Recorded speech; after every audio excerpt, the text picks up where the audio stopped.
Cowabunga dudes and dudettes, this is Anthony, aka Batbomb82, and today I'll be doing my 209th Mezco Toyz 112 Collective action figure review, this time being of the G.I. Joe Storm Shadow.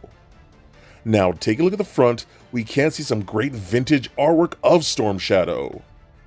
And if we turn the box around, a breakdown of the figure and all of its accessories. So with the box out of the way, let's go ahead and crack this figure open and let him breathe. Alright guys, now let's check out Storm Shadow here. And like I've been saying for quite some time, I am so stoked that Mezco is making G.I. Joe in the 112 Collective. I just think that is so awesome. And every figure, in my opinion, so far as the G.I. Joe license has goes, I think they've all just been killer. And Storm Shadow is one I have definitely been waiting on, one of my all-time favorite characters, and I think he looks really good. The soft goods feel really nice. I love, and if you look on the sides and things like that, and I'll see if I can maybe darken up my camera, maybe help you see a little bit, but you kind of get these like little lining and texturing throughout some of the materials, kind of coming through like the back over the shoulders, even a little bit of lining here in the hood, stuff like that. That's kind of what I always talk about when it comes to these figures. I personally like it when Mezco-fies something. I love when they do kind of their own take on a character, and some people prefer just a straight up comic book version or movie version, whatever it may be. But I like it when Mezco does their own thing. You know, this is clearly Storm Shadow, but it is definitely like Mezco's version of Storm Shadow, which I think is really cool, and that's what I really love about the design. Some people may not like the black belt and harness and the gauntlets and things like that, but I love that kind of stuff. The gauntlets do look really nice with the black and gray there, even the little silver studs and buckles on those, even along the belt and things like that. You got a holster right there. All looks really, really good. Again, the boots have the white, the black, little bits of silver on there, all look really good. I love this unique take on a character like that. I really wish Classified would have stayed on that route, because they started off on that route, but then they just went up straight up vintage, kinda, and I like more of a balance of, mix. A little bit old, a little bit of new, and I think that's what Mezco did here too. I love the little lining on the feet, the little tread on the feet look really good too. Got the Cobra logo right there on the chest. I'm gonna have to move this around. What I do like, since this does have a hood, you can actually pull the hood up, and the hood has a bendy wire there, so you can kind of form that around the head however you like, and get it the way you want it. I think that's super dope. I love when Mezco uses the wiring technique in a lot of their soft goods, and something like that, where a hood can look sometimes unnatural. It just doesn't sit properly and things like that. I think a wired hood like that really, really helps with the display of your character. And that bright white, man, just trust me, you're going to want to have your hands very clean when you're handling this figure, because I'm just so scared I'm going to get him very dirtied up. But overall, I think he looks awesome. So moving on to accessories, we of course do get the Mezco circular base stand. As with all of the bad guys from G.I. Joe, we got a stand with the Cobra logo right there, looking really nice. And then of course we do get the clear articulated arm. We also do get a bunch of different interchangeable hands and things like that. Everything you're gonna need, which are pretty crazy. All kinds of weapons and gadgets and gizmos aplenty. It is insane. And it's really cool because we don't just get the standard gripping hands and things like that. We got hands that have the little blades inside, the little hooks for clawing and climbing and things like that. Those are really cool. You got different hands that have gas bombs in them, that's part of the sculpt. That's really cool. Stuff like that is really cool. You have two different ones like that, one he's getting ready to throw, one where he has a few different ones in there. That's really nice. You got a hand that's fixed to house some type of throwing ninja star, and you get a bunch of different types of ninja stars. So you could get take that and stick it between the fingers to make it look like he's throwing a shuriken or something like that. It's really, really cool, the different stuff you get. You also get different types of shuriken effect pieces, so that's really cool. You got another smaller one with different types of shurikens like that. You got this one where it's spread out, throwing 3 at the same time. What you can do is get a hand like this, and this is meant to be a certain way. I'm probably gonna do this wrong on camera, but I mean, it's kind of supposed to go like that, where it fits over the fingers of one of the more open palm hands. I feel like I'm doing that wrong right here, but that's basically how you do it. You can attach it to the fingers and make it look like he's throwing something, which I think is super cool. I do like that. And then you got things like, these really cool hook weapons. I forgot what these are called. They're not tomfas. They're, I don't know, like little mini scythes or something like that. You know, those are really nice too. You get 2 of those. You get 2 scythe, which are really cool too. I love the white handle on that. The nice little wrap with the silver looks really good as well. You do get a pair of nunchaku with actual metal chain. I think those look really nice as well. That works out really good. You actually do have a holster for that on the side here, since Storm Shadow doesn't really carry guns. He normally uses pretty much straight up ninja weapons. So you have a holster right here, which is mostly meant for those like that. And those will store in there pretty nicely. You get these tiny little shurikens that are going to kind of attach to the harness right there. See how little those things are. Just be careful with these, because I feel like I'm going to lose these. I almost want to glue them in place, to be honest with you. And then you get these little kunais that can also store inside the harness like that. You get enough space to put 3 of them in.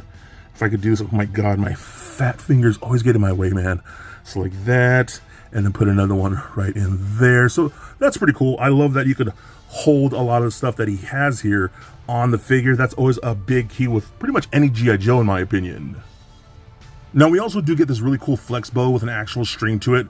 This can collapse and fold it if you need to. Like, it does fold down and break down however you really need it to. It's pretty cool. I do like the bows. I'm not really much of an archery kind of guy, so I rarely ever pose my figures with a bow. I think the only figure that I've ever had posed on my shelf with a bow is like Green Arrow. That's because that's his whole shtick. But yeah, man, so it's pretty cool. I'll never really use it, but I do like it. You do get this awesome quiver with some arrows in here. Now, here's the thing. I think some of these are supposed to be removable like that. Here you go. I think it's only like the 3 of them that are kind of showing right there. See how these 3, I think those are the only 3 that are technically removable.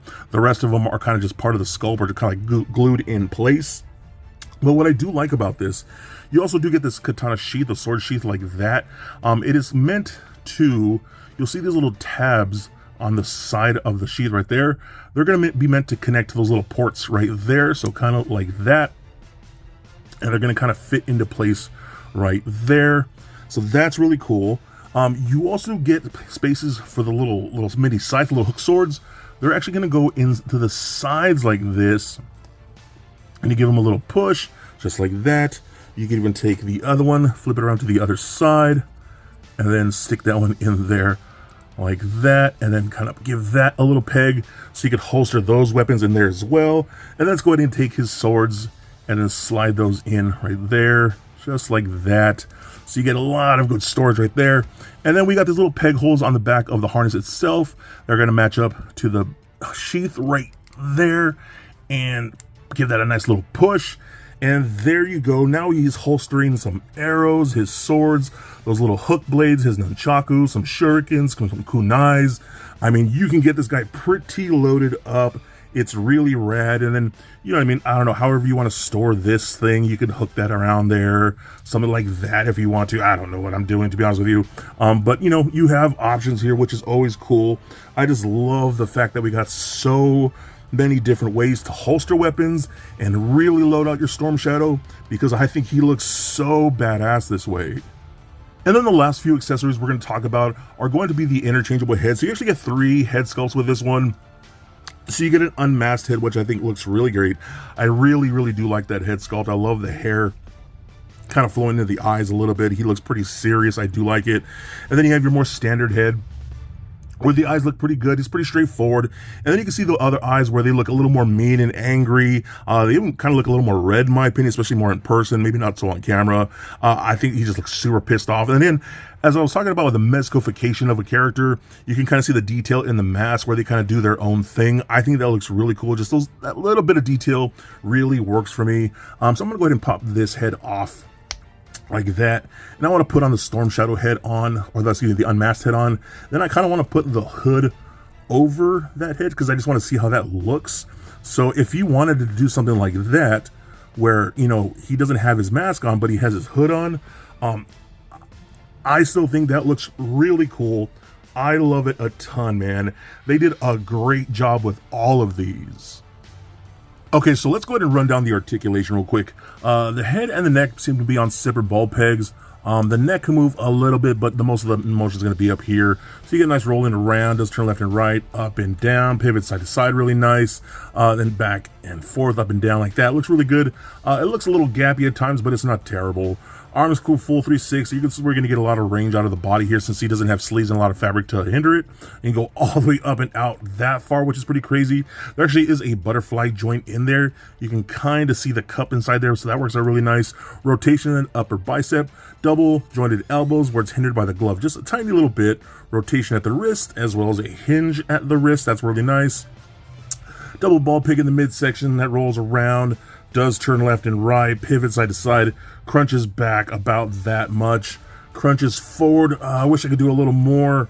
That's okay. I wish that was a little better actually.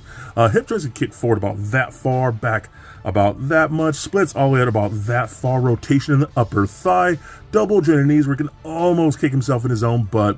Nothing really at the boot. Ankles are on ball peg, so those roll around.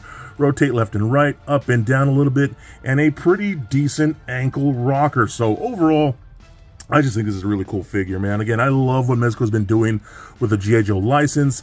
I'm so glad they're doing it. This is, honestly, to me, this is like my dream G.I. Joe line with soft goods and all kinds of interchangeable parts and weapons and things like that. Don't get me wrong, I love G.I. Joe Classified. That is a great toy line. I think one of the best out there. But for me, I definitely think Mezco is making the best Joes. So for a quick size comparison, here is Storm Shadow standing next to a Marvel Legends Deadpool and Mafex Batman figure. Also for comparison, here he is standing next to a G.I. Joe Classified Storm Shadow and Mezco 112 Collective White Assassin Gomez. And for even more Mezco comparison, here he is standing next to the rest of the 112 Collective G.I. Joes, and again, my opinion, the best Joes that you can get out there. So there it is, guys, my review of Storm Shadow. Now, starting off with a couple of negatives here. The harness is really cool around the body, but it could be a little finicky because as it constantly wants to push up on itself as they're posing around the figure, then you have to constantly move it back into place to get it wrapped around the body. It could be a little of a pain in the butt, so that's a nitpick of mine. Also, I noticed when you're posing it around, the sheath and the quiver can kind of constantly pop off as you're posing around the figure, so I suggest, getting the figure into a pose you want and then putting the backpack part back on. I think that would definitely help. But other than that, this figure is amazing. I absolutely love what Mezco is doing with G.I. Joe. All of these figures have been incredible. The articulation works very well, especially with the arms, that they're not hindered with any type of fabric, so that's really good. I love all the different ninja weapons. Again, this guy doesn't use guns. He uses straight up feudal Japan katanas, shurikens, all that kind of stuff are just very cool, very well detailed, very well executed. I love the fact that he's a little bit Mezco-fied, which again is my preferred version of Mezco 112 Collective figures. I love him so much. I think you would love him for your G.I. Joe collection, and again, he is definitely a must-get. So be excellent to each other, and stay nerdy, my friends. Peace.